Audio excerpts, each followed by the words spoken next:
If you're watching this video or you stumbled upon it, it means the algorithm works and you are thinking or considering starting your own wedding photography / filmmaking business. And I'm here to give you 3 considerations before you do that. So let's dive in.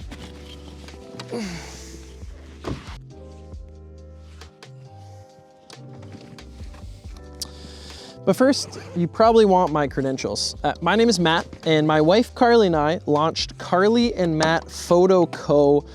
in 2019, so about 6 years ago. So since that time, we have been part-time wedding photographers for 5 years and wedding filmmakers for 2. We started this business in 2019, shooting our first wedding back then, and we haven't looked back since. And this year, so much so that we are finally having one of us dedicating our time full-time to this company 5 years after we started it.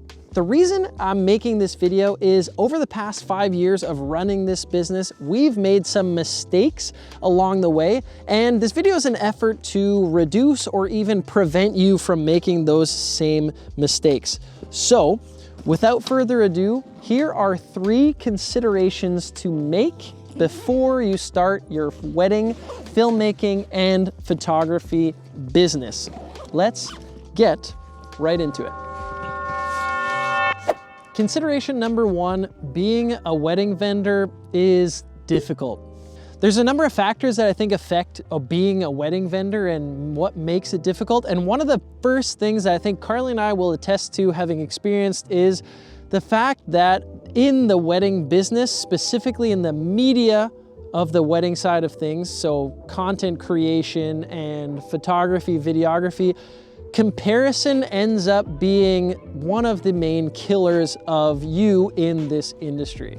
Because everyone seems to be becoming a wedding photographer, in order to stand out, it seems like you always have to do more and more and do the next coolest thing or become someone who is trending. And that can become very discouraging very fast. You see a lot of other photographers who are more successful than you, or you're not getting booked as often as you think you will, or the work that you're doing is not maybe reflecting in how many bookings that you're actually taking. And all those things actually lead to a very discouraging time as a wedding vendor. So often you get this feeling that you're not earning enough, that you're not doing enough, or even that you're not set out for this kind of job. And that happens because the era of social media is the one that we're in. Every time that you're gonna spend time posting something, it's not gonna get as many likes as another wedding photographer or videographer. It's not gonna go as viral, and that can become a heavy burden to take on. And to be honest, doubt becomes your worst enemy as a wedding photographer and filmmaker. And honestly, as soon as doubt creeps into the picture, it really can potentially spell the end of your business.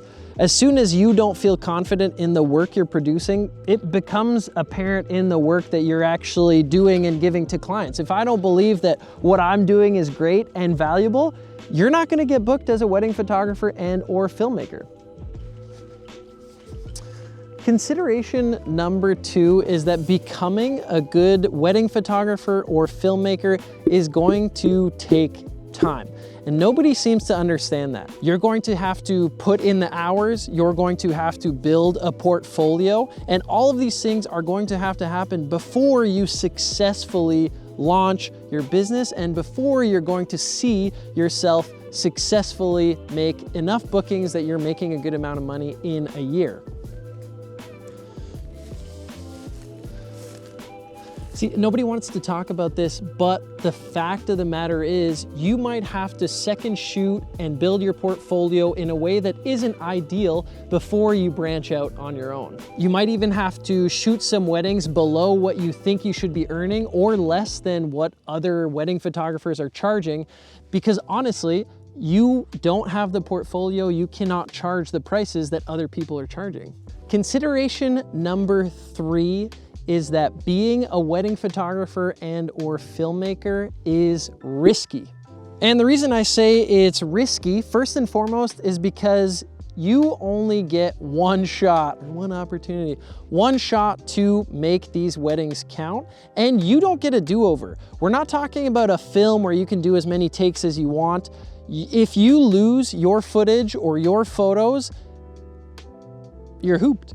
I've heard too many stories of people, wedding vendors, photographers, filmmakers who didn't have an appropriate plan in place for backing up their footage and backing up their photos enough times that they were able to recover anything from an SD card that was damaged or a hard drive that malfunctioned. Another reason I say that wedding photography and filmmaking is risky is because while you may know your clients, you don't know necessarily your client's family situation. You also have no control over the guests that show up on a wedding day. They might put you in uncomfortable situations. You might have some uncomfortable encounters with people. Some people might be aggressive or tell you how to do your job. All of these things lead to wedding photography and filmmaking being risky because you are putting yourself out there. At the end of the day, you're creating art that some people might not really understand. The other reason it's risky is the fact that your investments into camera lenses and bodies and SD cards and subscriptions might not actually pay off. If you don't see this through, or if you miss a step, or if something happens and you lose some footage and that gets around and you get that reputation, your investments actually are a loss. So it is risky jumping into this career. I'm not making this video to discourage you from becoming a wedding photographer or producing wedding films on your own as a career.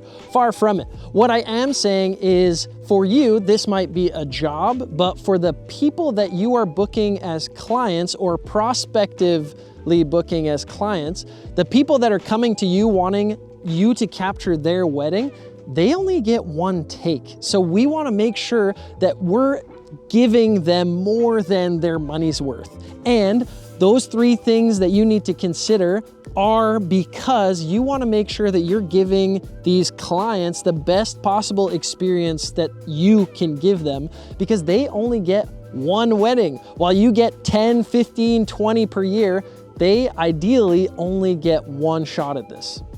So my encouragement to you as a newcomer into this business, or if you've done this for years and you're just looking for a refresh, is give your couples the best possible experience that you can, no matter what you charge them. You want to make a memorable experience that you can then sell to other people. How are you going to do that if your different tiers give the couple a different product? What Carly and I always say is we love to under-promise and over-deliver, because the opposite, over-promising and under-delivering, never goes over well.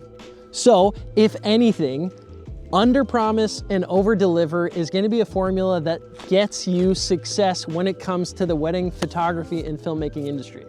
But that's it. That's all I've got. Thanks for listening to my rant if you've listened to it all the way through. I hope that if you are considering this as a career, that this is an encouragement to you and not something that scares you off.